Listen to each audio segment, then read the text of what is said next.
Hello my dear student, once again welcome back to A square academy. हम लोग thermodynamics पढ़ रहे थे, जिसमें लास्ट लेक्चर में बच्चे हम लोगों ने फर्स्ट लॉ ऑफ थर्मोडायनेमिक्स पढ़ लिए थे।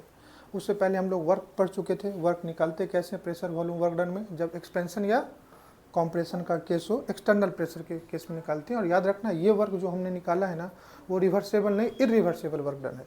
आगे हम लोग देखेंगे दो टाइप के वर्क डन होते हैं, एक को बोलते हैं रिवर्सेबल, दूसरे को क्या बोलते हैं, इरिवर्सेबल।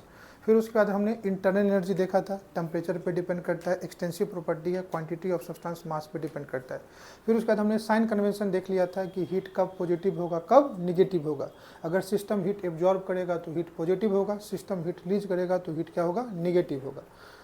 इसके बाद अपने को क्वेश्चन करना था फर्स्ट लॉ ऑफ थर्मोडायनेमिक्स पे बेस्ड। पहले कुछ क्वेश्चन करते हैं, फिर आगे देखेंगे कि अगर कोई थर्मोडायनेमिक्स चेंजेज हो रहा है, अगर प्रोसेस अलग अलग है, तो फर्स्ट लॉ कैसे चेंज करेगा। फिर variation of first law according to different thermodynamic process हम लोग देखने वाले। पहले क्वेश्चन से आज के लेक्चर को स्टार्ट करते हैं। क्वेश्चन कह रहा है 1 gram of water changes from liquid to vapour phase at constant pressure of 1 atmosphere. 1 gram of water है जो लिक्विड टू वेपर फेज में चेंज हो रहा है, ये कह रहा है।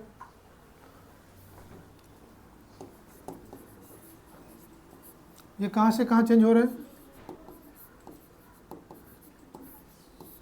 लिक्विड टू क्या चेंज हो रहा है। अगर लिक्विड के फेज में, अब बाद में वेपर हो रहा है तो गैसियस फेज में जा रहा होगा। At constant pressure of 1 atmosphere, तो प्रेशर कितना है, 1 एटमॉस्फेयर, जो P कितना है, external pressure. The volume increases from 1 ml to 1671 ml। इस केस में अगर तुम देखोगे तो V इनिशियल कितना है, 1 ml, और V फाइनल कितना है, 1671 ml। ये चेंज इन वॉल्यूम 1 ml से लेकर के 1671 ml तक हो रहा है। इसमें कोई दिक्कत। कह रहा है heat of vaporisation at this process is 540 calorie per gram. इस प्रोसेस में जो हीट ऑफ वेपराइजेशन है, मतलब लिक्विड से अगर वेपर आ रहा है तो टेम्परेचर बढ़ रहा होगा।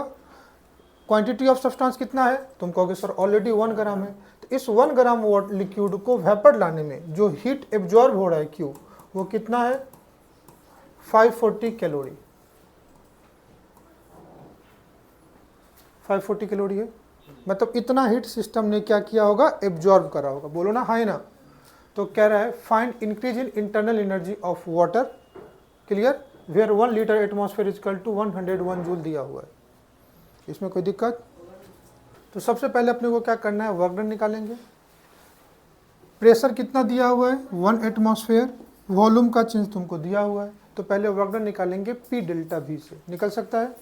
तो work done is equal to कितना होगा, minus of P external into क्या बेटा, डेल्टा V।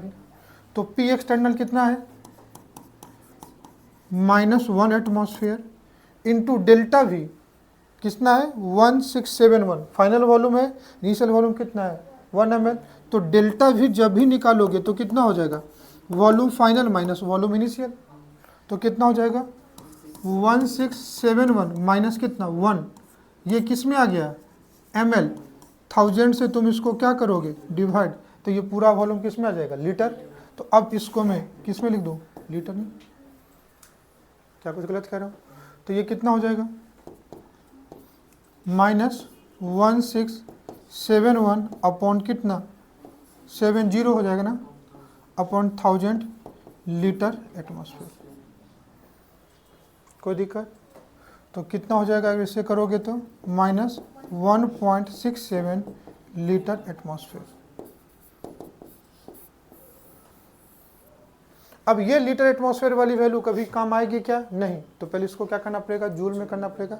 जब इसको जूल में करोगे तो यह आ जाएगा 1.67 multiply 101.3 joule.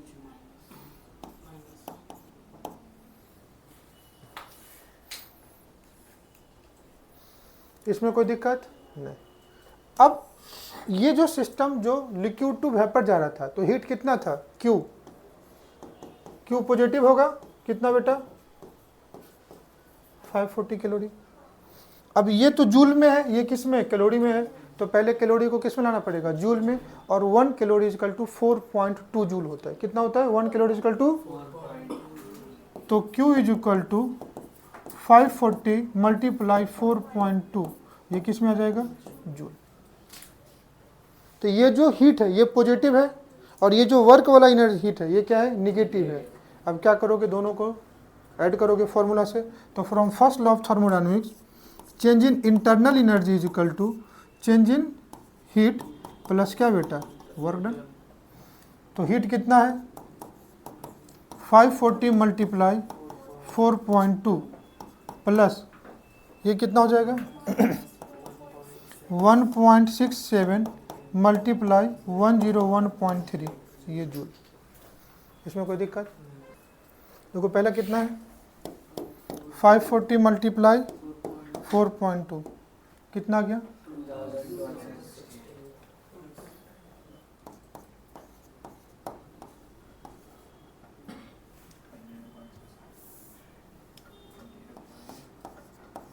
To 2268 joule minus कितना हो गया आगे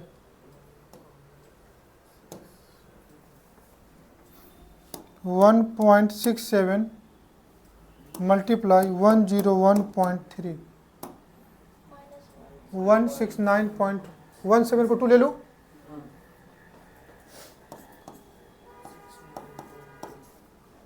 माइनस कर दे, बोलो बेटा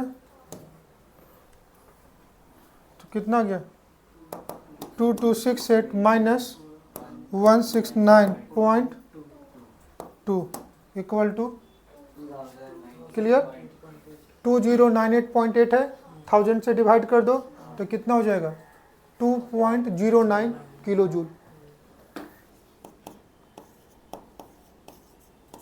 अरे 1000 से डिवाइड कर दोगे तो जूल किलो जूल नहीं आएगा। तो ये चेंज इन इंटरनल एनर्जी है, इस प्रोसेस में इंटरनल एनर्जी का चेंज है। समझ में आया। तो पहले आप कभी भी खुद से क्वेश्चन करेंगे, क्वेश्चन ध्यान से समझेंगे कि क्वेश्चन कर क्या रहा है, फिर उसके हिसाब से आप स्टेप लेंगे, फिर प्रॉब्लम को सॉल्व करेंगे। क्लियर है, आगे बढ़ो। नेक्स्ट क्वेश्चन, एक gas occupy 2 litre at STP. कोई भी एक गैस है जो 2 लीटर वॉल्यूम एसटीपी पे क्या कर रहा है, ऑक्युपाई कर रहा है। It provide 300 joule heat so that volume become 2.5 litre. Question को समझो, ये 2 लीटर कोई गैस है, क्लियर, और ये कहाँ पे है, एसटीपी पे। इसमें कोई दिक्कत। जब इसको तुम हीट दे रहे हो, क्यू कितना दे रहे हो, कितना दे रहे हो क्वेश्चन 300 जूल दे रहे हो। तो गैस को जब हीट दोगे तो कोई भी गैस एक्सपेंड करेगा, तो इसमें क्या होगा, एक्सपांशन। समझ में आ रहा है नहीं आ रहा है। तब जो वॉल्यूम 2.2 लीटर है, ये जो वॉल्यूम 2 लीटर है, ये आफ्टर एक्सपेंशन कितना हो जा रहा है 2.5 लीटर। तो ये जो वॉल्यूम हो जा रहा है, अब ये वॉल्यूम हो जा रहा है 2.5 लीटर। तो रुक के समझो, ये तुम्हारा क्या हो गया, इनिशियल वॉल्यूम, और ये तुम्हारा क्या हो गया, फाइनल वॉल्यूम। क्या मेरी बात समझ में आ रही है। प्रेशर कितना है 1 एटमॉस्फेयर। तो ये जितने भी प्रोसेस और एक्सपेंशन, ये पी एक्सटर्नल तुमको दे रखा है कितना 1 एटमॉस्फेयर। तो कह रहा है calculate change in internal energy. क्या कह रहा है, तो चेंज इन इंटरनल एनर्जी का फॉर्मूला तो यही है, delta E is equal to Q plus work done. अब क्यू तुमको ऑलरेडी दिया हुआ है कितना, हीट 300, सिस्टम को दे रहे हो। जब सिस्टम हीट एब्जॉर्ब करेगा इंटरनल एनर्जी कितना हो जाएगा, सॉरी सिस्टम जब हीट एब्जॉर्ब करेगा तो क्यू क्या होगा, पॉजिटिव। तो इस केस में क्यू कितना हो जाएगा प्लस 300 जूल। आगे वर्क डन निकालना पड़ेगा। तो आ जाओ वर्क डन निकालते हैं। वर्क डन का क्या फॉर्मूला है, work done is equal to minus of P external into, अब पी एक्सटर्नल तुमको सीधा सीधा 1 दिख रहा है, इंटू डेल्टा वी 2.5 माइनस 2 कितना 0.5। ये क्या आ जाएगा लीटर एटमॉस्फेयर। तो कितना हो जाएगा 0.5 को 1/2 लिख सकते हैं, 1/2 मल्टीप्लाई 101.3, ये क्या आ गया जूल।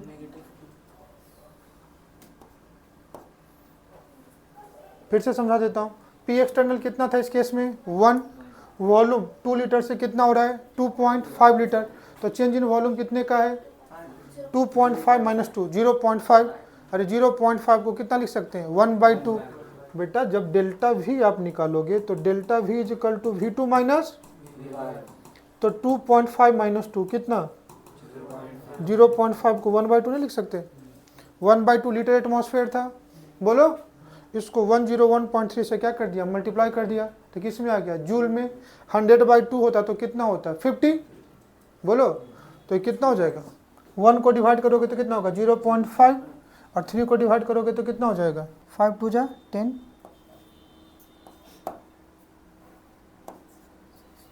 यही आएगा अप्रॉक्सीमेट, -50.6, ये जूल आ गया। 300 में 50.6 माइनस कर दोगे तो 300 में से 50 माइनस करोगे तो 240, तो ये कितना हो जाएगा प्लस 249.4 जूल। ये चेंज इन क्या होगा, इंटरनल। समझ में आया क्वेश्चन कैसे लगाना है। फर्स्ट लॉ ऑफ थर्मोडायनेमिक्स या तो इंटरनल एनर्जी पे बेस्ड होगा, या तो हीट पे बेस्ड होगा, या तो वर्क डन पे बेस्ड होगा। तुम आराम से लगा करके निकाल सकते हो, हाँ या ना। चलो एक और देखते हैं। कह रहा a sample of gas present in a cylinder fitted with frictionless piston expand against a constant pressure of 1 atmosphere from a volume of 2 litre to 12 litre. एक बात तो समझ में आ गई, क्या 1 एटमॉस्फेयर एक्सटर्नल प्रेशर है, वॉल्यूम कितने से कितना चेंज हो रहा है, 2 लीटर से 12 लीटर चेंज हो रहा है, बोलो। जो समझ में आ रहा है उसको लिख लेते हैं। पी एक्सटर्नल कितना है, क्या हर एक बच्चों को समझ में आ रही है। अब डेल्टा वी निकाल दो, delta V is equal to बेटा V2 माइनस, तो 12 माइनस 2 कितना बेटा, इतना समझ में आ रहा है। कह रहा है during this process absorb 600 joule of heat from surrounding. ये जो एक्सपेंशन के प्रोसेस में ये कितना हीट सराउंडिंग से एब्जॉर्ब कर रहा है, तो क्यू कितना हो जाएगा, पॉजिटिव कितना हो जाएगा 600 जूल हो जाएगा, बोलो है ना। कह रहा है calculate change in internal energy. फिर वापस से सेम क्वेश्चन आ गया। तो change in internal energy delta E जब भी लगाओगे तो ये क्या हो जाएगा, Q plus work done. Change in heat plus change in work. चूंकि हीट और वर्क दोनों पाथ फंक्शन है तो इसलिए हमेशा बार बार उसका चेंज नहीं लिखते हैं, कोई दिक्कत। A sample of gas present in a cylinder fitted with a frictionless piston against clear. अब आ जाओ यहाँ पे वर्क डन निकाल दो। Work done is equal to minus of into delta V कर लोगे ना, तो कितना आ जाएगा -1 इंटू 10 लीटर एटमॉस्फेयर, कोई दिक्कत नहीं। तो -10 मल्टीप्लाई 101.3 हो जाएगा, तो कितना हो जाएगा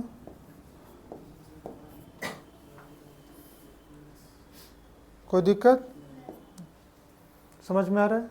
अब इसी को वहाँ पे पुट करके निकाल लोगे, कोई दिक्कत तो नहीं है ना किसी को। तो ये कितना हो जाएगा क्यू, क्यू तो 600 है प्लस ये माइनस का कितना है,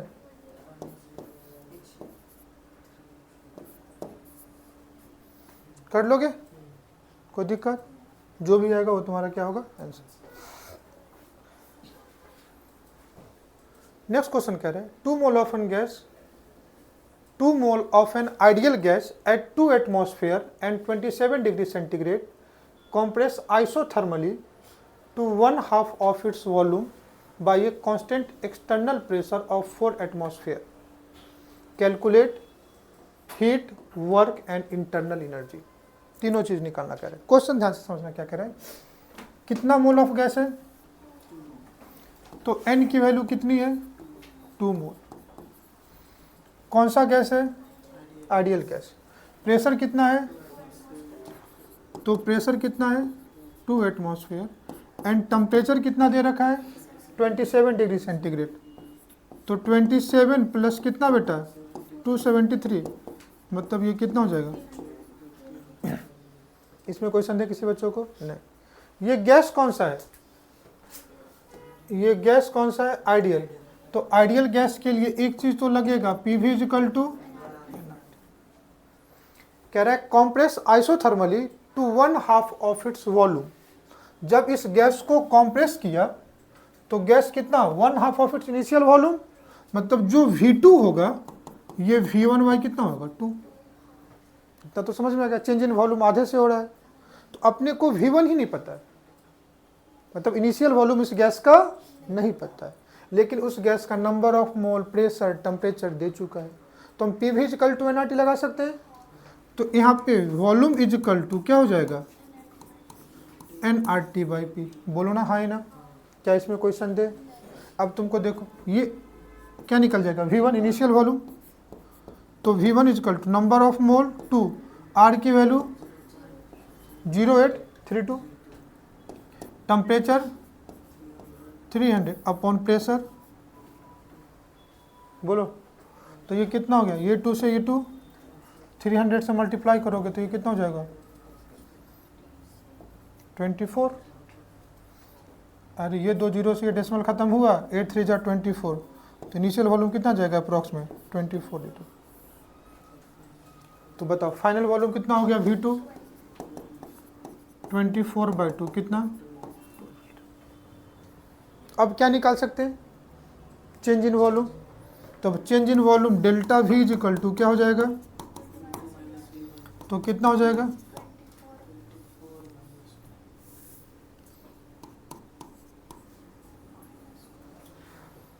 नहीं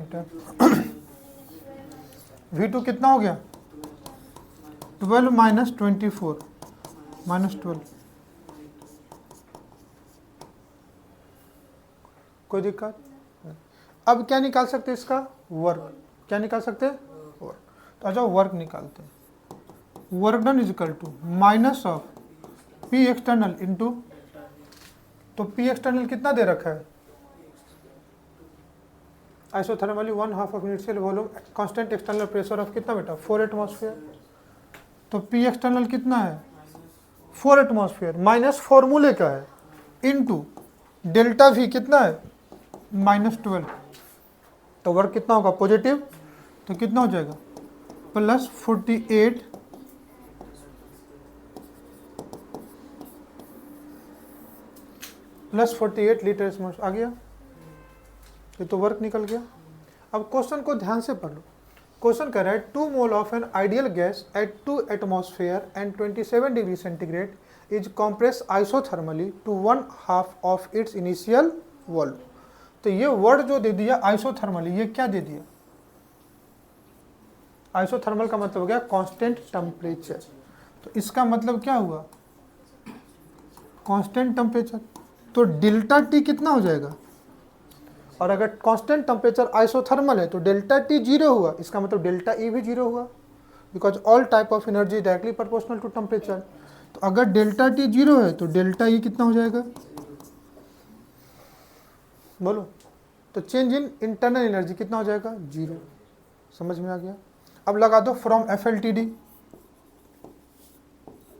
फर्स्ट लॉ ऑफ थर्मोडायनेमिक्स क्या है, delta E is equal to Q plus, तो डेल्टा ई कितना हो गया, तो इस केस को अगर एक्सपेंड करोगे तो क्या हो जाएगा Q is equal to minus of, तो जो चेंज इन हीट है वही चेंज इन वर्क होगा, तो वर्क कितना है +48, तो वर्क की जगह 48 डालोगे तो Q इज इक्वल टू -48 हुआ, तो ये -48 लीटर एटमॉस्फेयर है, इसको मान लो जूल में कर लो तुम, तो ये कितना हो जाएगा 48 मल्टीप्लाई 101.3 जूल। इसका मतलब सिस्टम इतना जूल एनर्जी क्या किया रिलीज किया हुआ। समझ में आगे नहीं आया, तो इंटरनल एनर्जी निकल गया, वर्क निकल गया और हीट निकल गया। इसका मतलब यहाँ पे Q निगेटिव है, ये लीटर एटमॉस्फेयर में है, अगर आप इसको जूल में लिखोगे तो Q is equal to -48 multiply 101.3, ये जूल में आ जाए, मतलब इतना जूल एनर्जी सिस्टम ने क्या किया होगा रिलीज किया होगा। क्या मेरी बात समझ में आई, हाँ या ना। तो आगे क्वेश्चन मिलेगा तो खुद से अप्रोच कर लोगे। क्वेश्चन है a system is provided with 100 joule of heat, work done on the system is 20 joule, what is the change in internal energy.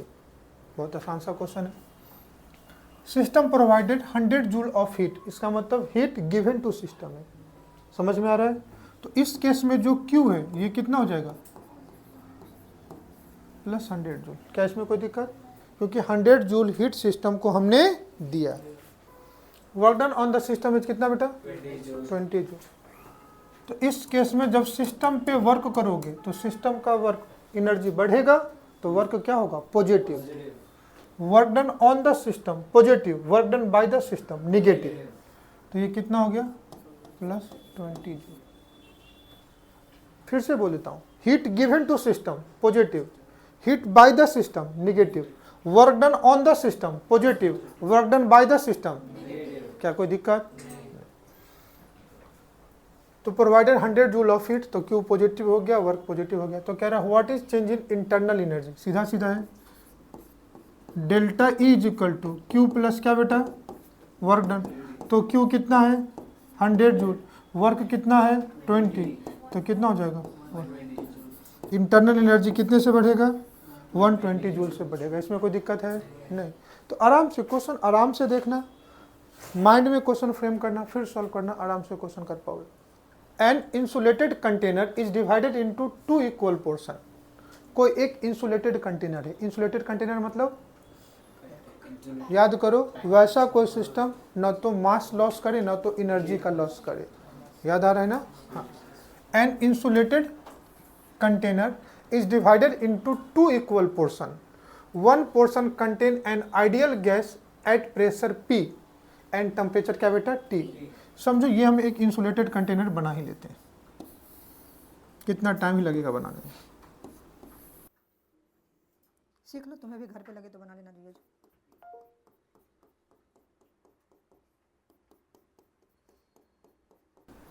ये एक इंसुलेटेड कंटेनर है, इसको डिवाइडेड कर दिया 2 पार्ट में, ये 2 पार्ट में इसको क्या कर दिया, डिवाइड कर दिया। 1 portion contain an ideal gas as pressure कितना बेटा P। तो जो एक पोर्शन है उसमें मैंने आइडियल गैस डाला, प्रेशर कितना है P, टेम्परेचर कितना है T, while other portion is perfect vacuum. Vacuum का मतलब कुछ नहीं हो, तो इस केस में प्रेशर कितना होगा 0 बिकॉज वैक्यूम है। If a hole open between the 2 portion, तो एक होल बनाना पड़ेगा, लो एक होल बना दिया, दिखाने के लिए दिखा दिया एक होल है। तो गैस किधर से किधर जाएगा, तो किधर गैस था ना, यही भूल गया क्या, इधर कहाँ जा रहा है वैक्यूम, कोई दिक्कत इसमें नहीं। तो अब ध्यान से देखो, कह रहा है calculate change in internal energy of gas. पहला क्या कह रहा है इंटरनल एनर्जी ऑफ गैस, और दूसरा कह रहा है change in temperature of gas. कोई दिक्कत नहीं। अब रुक करके समझना कि जब ये गैस यहाँ से यहाँ जाएगा, मतलब पार्ट दिस पार्ट, ये कौन सा पार्ट था गैस वाला, ये कौन सा था वैक्यूम। तो वैक्यूम तो क्या होता है, कुछ गैस ही नहीं है, तो वैक्यूम के केस में प्रेशर कितना होता है 0, बोलो है ना। तो अगर तुम वैक्यूम के अगेंस्ट अगर वर्क डन निकालोगे तो minus of P external into क्या होगा डेल्टा V, और P एक्सटर्नल ही क्या हो गया 0, तो वॉल्यूम का कितना भी एक्सपेंशन हो वर्क क्या हो जाएगा, मतलब वर्क डन एक्सटर्नल प्रेशर अगर 0 है, किसी भी प्रोसेस में अगर एक्सटर्नल प्रोसेस 0 है तो उस केस में वर्क कितना होगा 0, और वैक्यूम के केस में एक्सटर्नल प्रेशर क्या होता है 0। तो कभी भी वैक्यूम में किसी गैस का एक्सपेंशन या कंप्रेशन हो वर्क कितना हो जाएगा 0। दूसरा, ये कंटेनर का वॉल कैसा है, इंसुलेटेड का मतलब क्या हो गया हीट कांस्टेंट, बोलो इंसुलेटेड का मतलब क्या हुआ, कोई हीट ट्रांसफर ही नहीं हो रहा है और वर्क भी नहीं है, तो जो भी हीट है इसी सिस्टम में रह गया ना। तो अगर हीट का चेंज ही नहीं है तो क्यू क्या हो गया, क्या मैं कुछ गलत कह रहा हूं, तो वर्क 0 है हीट 0 है, तो बताओ delta E is equal to क्या होता है क्यू प्लस वर्क डन। अब क्यू क्या है 0, वर्क कितना है, तो बताओ इंटरनल एनर्जी क्या हो जाएगा ऑल्सो 0, मतलब डेल्टा ई की वैल्यू क्या हो जाएगी। तो ये पहला पार्ट क्वेश्चन का तो तुम्हारा मैंने सॉल्व कर दिया, थ्योरेटिकल क्वेश्चन है। दूसरा कह रहा है change in temperature of gas, बताओ अगर इंटरनल एनर्जी का चेंज 0 है तो टेम्परेचर भी क्या होगा, because all the energy is directly proportional to temperature, तो टेम्परेचर चेंज तभी एनर्जी का चेंज। अब एनर्जी का चेंज 0 है तो टेम्परेचर का change, because internal energy is directly proportional to temperature. In this case, change in internal energy is 0. It means change in temperature also. तो यहाँ पे भी टेम्परेचर चेंज कितना होगा, डेल्टा टी 0. क्या मेरी बात समझ में आई? बोलो. तो अब फर्स्ट लॉ ऑफ थर्मोडायनेमिक्स पे अगर आपको क्वेश्चन मिले तो आप उसको सॉल्व कर पाओगे? अरे बोलो ना, हाँ या ना, कोई दिक्कत? चलो कॉन्सेप्ट को आगे बढ़ाते हैं. अब हम लोगों ने जो फर्स्ट लॉ ऑफ थर्मोडायनेमिक्स पढ़ा था उसको अलग अलग प्रोसेस में देखते हैं कि फर्स्ट लॉ चेंज कैसे करता है. फर्स्ट लॉ ऑफ थर्मोडायनेमिक्स क्या था? Delta E is equal to Q plus W, work done. Change in internal energy is equal to change in heat plus work done. पहला हम लोग लेते हैं calculation of first law of thermodynamics during isothermal process. हम लोग first law of thermodynamics को क्या करते हैं, एनालिसिस करते हैं अलग अलग थर्मोडायनेमिक प्रोसेस में. पहला प्रोसेस जो मैंने लिया है वो कौन सा लिया है, आइसोथर्मल प्रोसेस. कोई दिक्कत? अरे हाँ या ना. अगर आइसोथर्मल प्रोसेस है तो क्या जीरो होगा, टेम्परेचर जीरो होगा या चेंज इन टेम्परेचर जीरो होगा? Change in temperature. आइसो का मतलब कांस्टेंट, थर्मल का मतलब टेम्परेचर.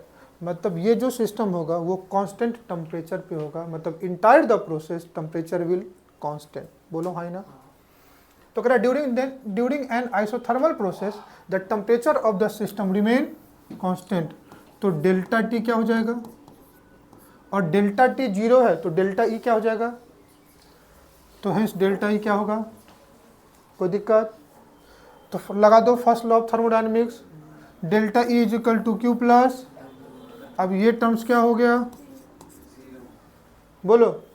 तो क्यू को इधर ले आओ तो minus of Q equal to work done, या Q equal to minus of, या तो रिलेशन ये आएगा या तो रिलेशन ये आएगा. बोलो है ना. तो अगर आइसोथर्मल प्रोसेस में तुम जो सिस्टम को हीट दे रहे हो, जो चेंज इन हीट है वही क्या हो जाएगा, चेंज इन वर्क डन, या जो चेंज इन वर्क होगा वही क्या होगा, चेंज इन हीट. क्या मेरी बात समझ में आ रही है? यही लिखा भी है, in isothermal process heat absorb by the system is equal to work done by the system.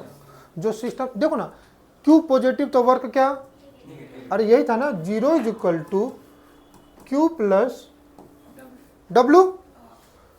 तो Q is equal to minus of W. Q positive का मतलब heat given to the system, तो हीट गिवन टू सिस्टम मतलब Q positive, तो work को negative होगा तो work is done by the system. या दूसरा तुम कह सकते हो W is equal to minus of Q, तो work is done on the system, मतलब वर्क पॉजिटिव हो गया तो Q को निगेटिव करना है तो heat loss by the system. यही लिखा भी है, heat absorb by the system is equal to work done by the system. या दूसरा कह सकते हो heat evolve by the system, system जितना हीट लॉस करेगा उतना ही क्या करेगा, work is done on the system. समझ में आया? तो हीट जो चेंज इन हीट है वही क्या होगा, चेंज इन वर्क के बराबर होगा. किसमें? Isothermal process. समझ में आया? चलो नेक्स्ट देखते हैं, आइसोकोरिक प्रोसेस.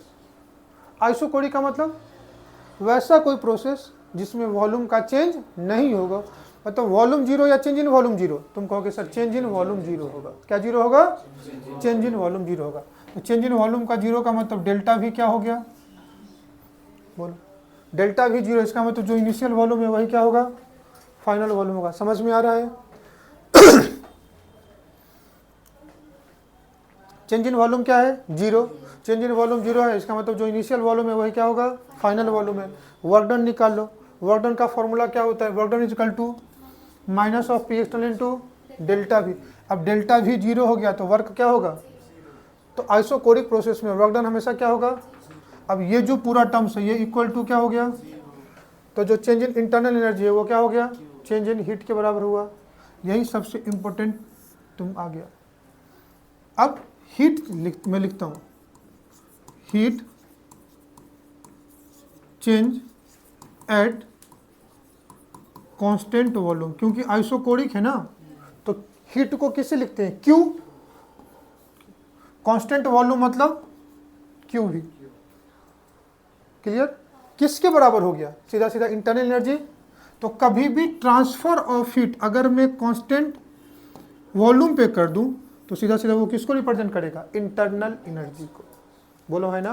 तो हीट एट कांस्टेंट वॉल्यूम किसके बराबर, इंटरनल एनर्जी।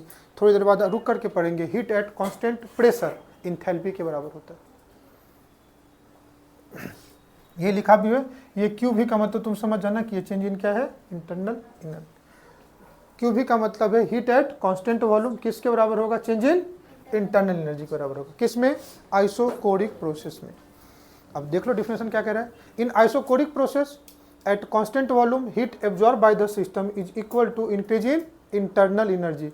जितना हीट तुम दोगे सीधा सीधा किसको बढ़ाएगा, इंटरनल एनर्जी को। या कह रहा है at constant volume heat evolve by the system is equal to decrease in क्या बेटा, इंटरनल एनर्जी। अगर हीट दोगे, हीट सिस्टम एब्जॉर्ब करेगा तो इंटरनल एनर्जी क्या होगा, बढ़ेगा, और हीट सिस्टम लॉस करेगा तो इंटरनल एनर्जी क्या होगा, कमेगा। क्या मेरी बात समझ में आ रही है। दूसरा कह रहा है heat at constant volume Q भी is equal to change in क्या बेटा, internal energy. In isochoric process heat is independent of path. Heat और वर्क क्या थे, पाथ फंक्शन, लेकिन आइसोकोरिक प्रोसेस में हीट किसके बराबर हो गया, इंटरनल एनर्जी, और इंटरनल एनर्जी क्या हो गया, स्टेट फंक्शन।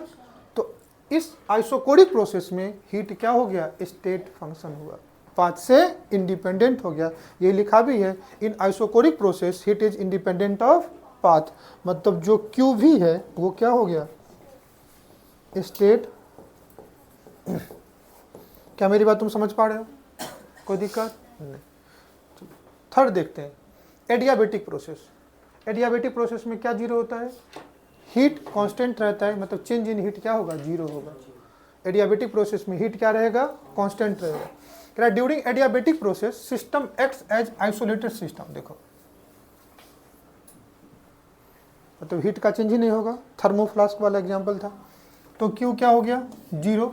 इन सच केसेस, यही है first law of thermodynamics, delta E equal to Q plus, तो क्यू क्या हो गया, जीरो। तो इस केस में इंटरनल एनर्जी किसके बराबर हुआ, वर्क के, तो डेल्टा ई इक्वल टू क्या बेटा, वर्क। क्या मेरी बात समझ में आ रही है। तो कह रहा है work done on the system is equal to, अगर किसी सिस्टम पे तुम वर्क करोगे तो ये किसको बढ़ा देगा, इंटरनल एनर्जी को। Work done on the system is equal to increase in internal energy of the system, that is when a gas compressed adiabatically its internal energy increases। अरे गैस कॉम्प्रेस होगा तो चेंज इन वॉल्यूम नेगेटिव होगा, तो work done minus P external into delta V, तो minus फॉर्मूले का और delta V का नेगेटिव पॉजिटिव करेगा। तो कभी भी कोई गैस अगर एडियाबेटिकली कॉम्प्लेक्स होगा तो वर्क पॉजिटिव हो गया, मतलब इंटरनल एनर्जी क्या होगा, पॉजिटिव, मतलब इंटरनल एनर्जी क्या होगा, बढ़ेगा। नहीं समझ में आया तो ध्यान से देख, work done is equal to minus of P external into delta V. अब गैस को कंप्रेस करोगे तो वॉल्यूम कम होगा, तो चेंज इन वॉल्यूम क्या हो जाएगा, कंप्रेशन में। अगर कंप्रेशन करोगे तो डेल्टा भी क्या होगा, निगेटिव। अब ये निगेटिव और ये फॉर्मूले का निगेटिव, वर्क क्या हो गया, positive.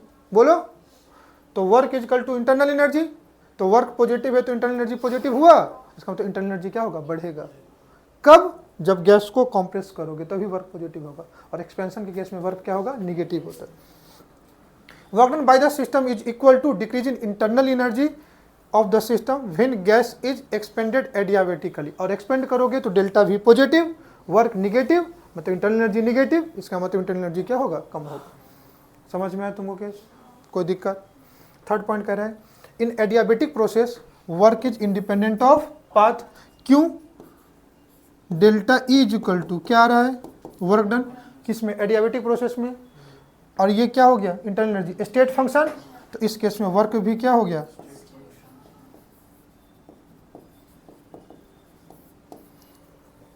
Generally heat and work क्या होते हैं, पाथ फंक्शन, लेकिन एडियाबेटिक में वर्क क्या हो गया, स्टेट फंक्शन। और थोड़ा देर पहले पढ़ा था अभी तुमने, और आइसोकोरिक में हीट क्या हो गया, स्टेट फंक्शन। समझ में आ गया।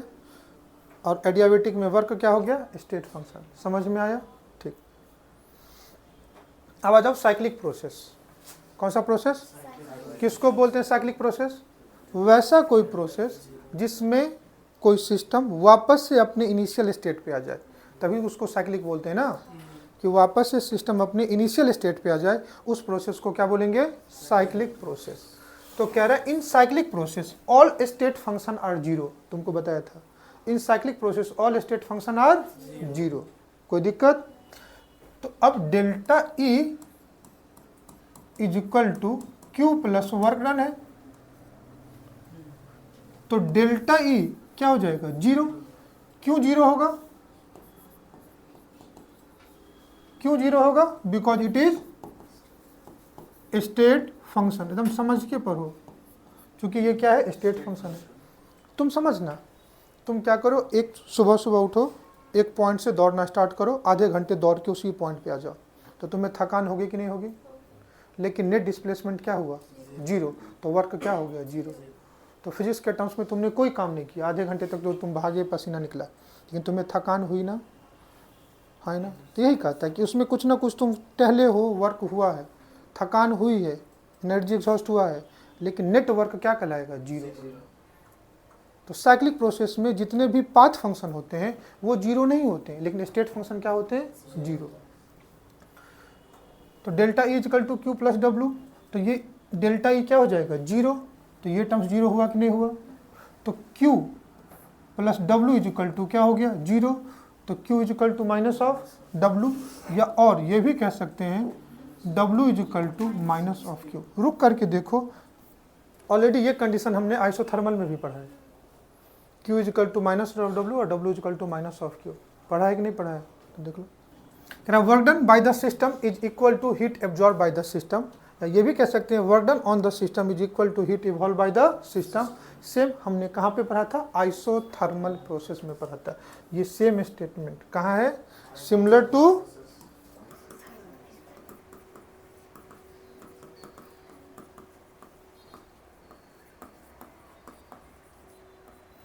To isothermal process. क्या मेरी बात समझ में आ गई? अब आ जाओ नेक्स्ट, हम लोग पढ़ते हैं आइसोबारिक प्रोसेस। कौन सा प्रोसेस? आइसोबारिक प्रोसेस का मतलब प्रेशर जीरो या चेंज इन प्रेशर जीरो। हाँ, आइसोबारिक का मतलब कि प्रेशर क्या होगा? कांस्टेंट। तो डेल्टा पी क्या हो जाएगा? जीरो। मतलब जो प्रेशर इनिशियल होगा वही प्रेशर क्या होगा? मतलब P1 equal to P2। System का कुछ ना कुछ तो प्रेशर रहेगा, लेकिन वो प्रेशर क्या रहेगा? कांस्टेंट। चलो लगा दो, from first law of thermodynamics delta E equal to Q plus, बोलो है ना?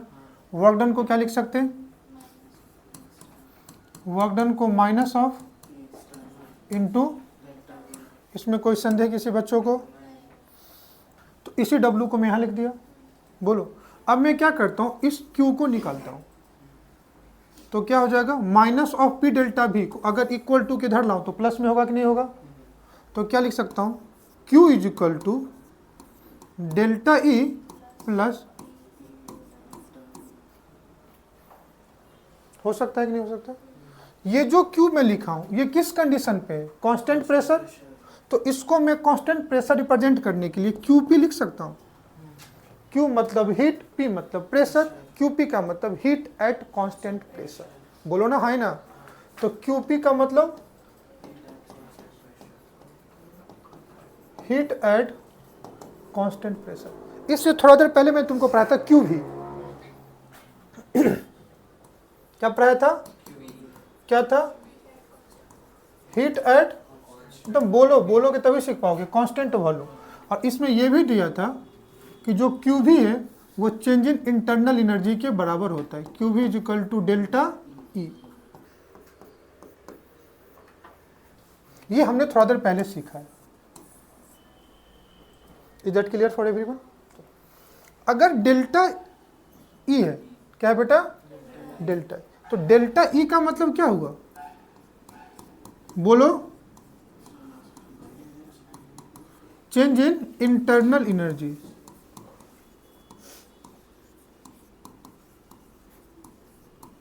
चेंज इन क्या बेटा? Internal energy. और कभी भी इंटरनल एनर्जी का चेंज निकालूंगा तो डेल्टा ई किसके बराबर होगा? E2 minus E1। क्या मैं कुछ गलत कह रहा हूं? नहीं। तो इस डेल्टा ई को मैं E2 माइनस E1 लिख सकता हूं, if you don't mind. E2 minus E1, बोलो है ना? प्लस ये P को मैं बाहर लेता हूं और डेल्टा V को क्या लिखते हैं? V2 minus V1। तो इसको मैं क्या लिख सकता हूं? क्या कुछ भी किसी को दिक्कत? इसको अगर P से मल्टीप्लाई कर दूं मैं तो क्या हो जाएगा? PV2 minus P। क्या हर एक बच्चों को समझ में आ रही है? इधर क्या लिख सकता हूं? E2 माइनस, अब प्लस वाले को एक साथ लिख देता हूं, माइनस वाले को एक साथ लिख सकता हूं ना बेटा? तो E2 प्लस PV2 लिख सकता हूं, बोलो भाई ना? तो इसको लिख सकता हूं E2 प्लस PV2, बोलो भाई ना? अब देखो यहां भी E1 माइनस के साथ PV1 माइनस के साथ, तो इस माइनस को यहां कॉमन ले लेता हूं, चलेगा? इधर क्या हो जाएगा? E1 plus PV1। अगर नहीं होता तो दोनों माइनस एक साथ लिख लो। अगर तुम्हें दिक्कत है तो मैं दोनों माइनस को एक साथ लिख दूं, या समझ गए? अब मैं तुमको एक चीज अगले क्लास में पढ़ाऊंगा। ये E2 क्या है? E क्या है? Internal energy. और PV क्या है? वर्क डन, बोलो है ना? तो अगले क्लास में हम लोग पढ़ेंगे। मैं पेन का कलर चेंज करके तुमको लिख देता हूं, काफी इंपॉर्टेंट पॉइंट है। ये जो H है ना, H इजकल टू होता है E प्लस PV। H जो है, इस H को बोलते हैं इंथैल्पी। क्या बोलते हैं? ये जो E है इसको बोलते हैं इंटरनल एनर्जी, और ये जो PV है इसको बोलते हैं प्रेशर वॉल्यूम एनर्जी। तो sum of all kind of energy associated with a molecule is called as internal energy. और इंटरनल एनर्जी में अगर PV एनर्जी को ऐड कर दो, that is gross energy, total energy. बोलो ना, हाई ना? दैट इज, यही इंथैल्पी है, total gross energy, total gross energy. समझ में? तो कभी भी इंटरनल एनर्जी में अगर PV एनर्जी को ऐड कर दोगे तो ये क्या हो गया? इंथैल्पी। क्या मेरी बात समझ में आ गई? यही देखो, internal energy plus PV energy, ये इंथैल्पी होगा कि नहीं होगा? लेकिन E2 है तो इसको क्या लिखेंगे? H2 minus H1 is equal to, इधर क्या है? QP। और जैसे E2 minus E1 delta E होता है, तो H2 माइनस H1 क्या हो जाएगा? Delta H is equal to H2 minus H1, that is called as change in, बोलो है ना? तो इसको मैं ये भी लिख सकता हूं, QP इजकल टू डेल्टा, मतलब जैसे Q भी चेंज इन इंटरनल एनर्जी के बराबर होता है, तो QP क्या हो गया? चेंज इन इंथैल्पी के बराबर होगी। क्या मेरी बात समझ में आ रही है? बोलो हाँ ना? तो यहाँ पे कॉन्सेप्ट क्या निकला? QP is equal to delta H, मतलब H2 माइनस। क्या मेरी बात समझ में आ रही है? यही है इन आइसोकोरिक प्रोसेस। कौन सा प्रोसेस है? At constant pressure heat absorb by the system is equal to increase in enthalpy. समझ में आ रहा है? और आइसो, जब हम लोग ये पढ़ रहे थे, सॉरी ये कौन सा प्रोसेस है? आइसोबारिक। कह रहा है in isobaric process eight, isobaric मतलब constant pressure, heat absorb by the system मतलब QP किसके बराबर हो गया? Delta H।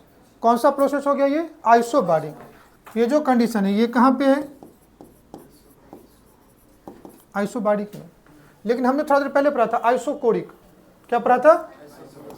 तो ये क्या था? QV is equal to delta E का मतलब क्या है? ये जो आएगा ये किसके लिए?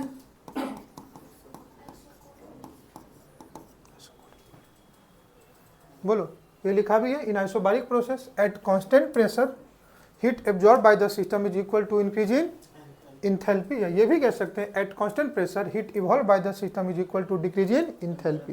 हीट बढ़ेगा तो चेंज इन इंथैल्पी बढ़ेगा, हीट कमेगा तो चेंज इन इंथैल्पी क्या होगा? कमेगा। हीट कब बढ़ेगा? जब हीट एब्जॉर्ब करेगा। हीट कब कमेगा? जब हीट रिलीज करेगा, या क्या करेगा बेटा? इवॉल्व करेगा। बोलो हाँ ना? तो ये लिखा भी है at constant pressure QP is equal to क्या बेटा? Delta H। और इस केस में वापस से जो हीट है वो स्टेट फंक्शन ना होकर के क्या होगा? पाथ फंक्शन, क्योंकि इंथैल्पी क्या है? Path function. दो ही पाथ फंक्शन था, सॉरी दो ही पाथ फंक्शन था, heat and work, rest all are state function, बोलो है ना। तो in isobaric process heat is independent of path, क्यों? क्योंकि डेल्टा पी डेल्टा एच के बराबर है, डेल्टा एच स्टेट फंक्शन है, तो इस केस में भी हीट क्या हो गया? State function. मतलब दो ऐसा प्रोसेस है जिसमें change in heat state function हुआ, कौन कौन सा? Isobaric and isochoric. क्योंकि आइसोबारिक में डेल्टा एच डेल्टा पी के बराबर है, आइसोबारिक में heat at constant pressure enthalpy के बराबर है, एंड आइसोकोरिक में heat at constant volume internal energy के बराबर है। Both enthalpy and internal energy are क्या बेटा? State function. That's why heat in isobaric and heat in isochoric are also state function. Rest all क्या होगा? Path function. क्या मेरी बात समझ में आई? कोई दिक्कत? यही वेरिएशन पढ़ाना था हमको कि थर्मोडायनेमिक्स का किस किस प्रोसेस में कैसे चेंजेज होगा फर्स्ट लॉ ऑफ थर्मोडायनेमिक्स। अब लैंग्वेज में तुमको आइसोबारिक दे देगा तो तुमको खुद समझ में आएगा कि यहाँ पे किसको जीरो करना है, किसको जीरो नहीं करना है। कोई दिक्कत? तो अब इस चीज़ को समझने के लिए मैंने हर स्टेप को समझा दिया। एक चीज़ जो अभी मैंने यहाँ पे पढ़ाया तुमको, अभी अब अगले क्लास में पहले मैं कुछ क्वेश्चन कराऊंगा, फिर तुमको यही चीज़ पढ़ाऊंगा इंथैल्पी कैसे इंटरनल एनर्जी के क्या हुआ? बराबर हुआ। अगर ये समझ गए तो बाकी चीज़ें समझ में आ गई। जैसे हम लोग पढ़ते थे change in heat plus work is equal to internal energy, E is equal to Q plus W. तो आगे हम लोग पढ़ेंगे change in enthalpy is equal to change in internal energy plus P V energy. तो अगले class में first part thermodynamics का first law तक कंप्लीट हो गया। नेक्स्ट पार्ट हम लोग स्टार्ट करेंगे कहाँ से? इंथैल्पी से। कहाँ से स्टार्ट करेंगे? इंथैल्पी, जिसको किससे रिप्रेजेंट करते हैं? एच से। अब काफ़ी चीज़ तुम्हें पता है, ये स्टेट फंक्शन या पाथ फंक्शन? State function. और इसका यही आएगा change in enthalpy delta H is equal to change in internal energy plus change in PV energy. PV energy को इसको बोलते हैं प्रेशर वॉल्यूम एनर्जी। क्या बोलते हैं? Pressure volume. और इसी कहानी से हम लोग अगले क्लास में स्टार्ट करेंगे। कोई दिक्कत? तो जितने भी क्वेश्चन हमने कराया है आप उसको ध्यान से खुद से करिएगा, वीडियो पॉज करिएगा, क्वेश्चन खुद से करने की कोशिश करिएगा। जितने भी हमने प्रोसेस पढ़ाया है जिसमें फर्स्ट लॉ ऑफ थर्मोडायनेमिक्स का क्या चेंजेज है, आप उसको खुद से लिखने की कोशिश करिएगा। आप जितना समझ के लिखेंगे आपके लिए वही नोट्स प्रॉपर है। मिलते हैं नेक्स्ट क्लास में। Thanks for today, bye bye and thank you all of you.